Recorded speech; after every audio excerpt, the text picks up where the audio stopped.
Il nuovo Recovery Plan ridurrà il Veneto con l'Italia tutta ad aumentare le importazioni di beni e tecnologie dall'estero, in particolare dalla Germania, altro che creazione di posti di lavoro. Così la CGIL Veneto nella ricerca di oltre 2000 pagine presentata alla stampa.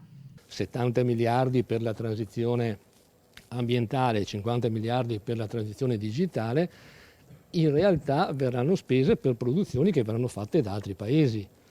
Penso all'esempio classico, ma potremmo citarne molti altri, di pannelli fotovoltaici, che fra l'altro erano una produzione che fino a qualche anno fa venivano fatte anche nel nostro paese, anche in Veneto, in particolar modo a Padova, e che però oggi non vengono prodotti minimamente nel nostro paese e vengono spese risorse importanti per la loro collocazione.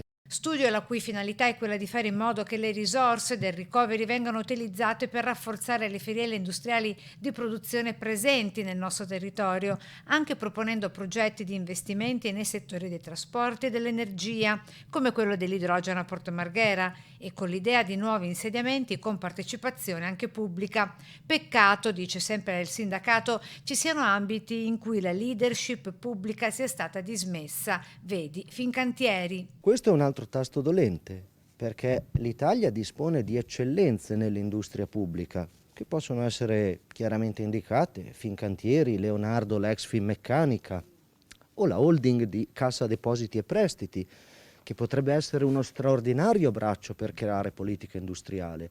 Il problema è che di questi soggetti pubblici che un governo dovrebbe utilizzare per fare politiche industriali non viene fatta la minima menzione. Quindi la nostra preoccupazione è sostanzialmente che tutto venga lasciato alla logica del mercato.